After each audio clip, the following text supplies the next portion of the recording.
हाँ, इंसेक्ट के बारे में जी, इंसेक्ट को हम कंट्रोल इंसेक्ट को देखकर नहीं करते हैं। इंसेक्ट हमारे फसल में प्रभाव ना डाले उसके लिए क्या मैनेजमेंट हो सकता है वो करके हम इंसेक्ट को कंट्रोल करते हैं। सो ये बात आपको मतलब समझ लेनी चाहिए कि अगर हमें कीड़ों को कंट्रोल करना है तो उसकी रूट क्या है। रूट ये है कि पहले प्लांट को डाइट अच्छी दो ताकि प्लांट हेल्दी रहे, सीड्स क्वालिटी बेस्ड रखो ताकि सीड्स में कोई कमजोरी ना हो, ताकि पौधा हेल्दी रहे। फिर उसके बाद प्री प्रिकॉशंस आप क्या कर सकते हो मौसम के बदलाव के अनुसार वो आप करो। तो कीड़ों से इस तरह से आप 70% तक बचत आसानी से मैनेजमेंट के थ्रू कर सकते हो।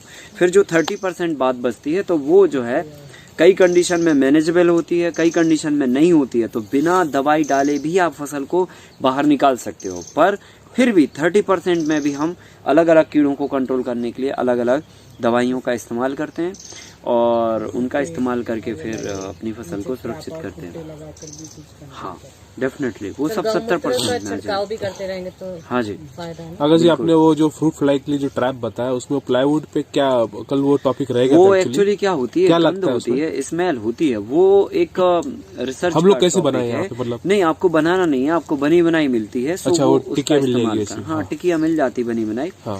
क्योंकि क्या है ना, हाँ, ये कीड़ों का सब्जेक्ट है, ठीक है। हाँ। सो माइक्रोबायोलॉजी का सब्जेक्ट है। जब कौन सा कीड़ा किस गंध को आकर्षित करता है, सो वो गंध हमें नेचुरली किस रिसोर्सेज से मिलती है, अगर हम ऐसा कर पाते हैं तो हम खुद भी कर सकते हैं। पर फिर वो एक बहुत गहरा साइंस है।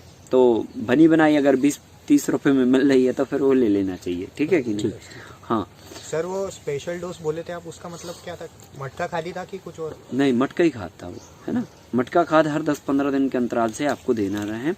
उसको देने से आप समझ लो कि यूरिया की आपकी जो कमी है वो पूर्ति होती जाएगी और जो भी तकलीफें हैं आपकी सॉइल में वो सब रिपेयर होती चली जाएंगी। सो कई बार ये मैंने देखा है कि है ना, एक मशीन आती है जी जो जैसे गोबर को लिक्विड और सॉलिड सेपरेशन का काम करती है।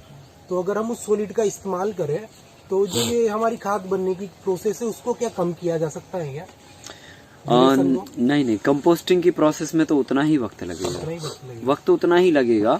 हाँ ये कर सकते हैं आप कि उसका गोबर का जो अर्क है वो आप अर्क निकाल के इमीडिएटली यूरिया के रूप में उसे इस्तेमाल कर सकते हैं। हाँ इतना फायदा हो सकता है आपको, है ना।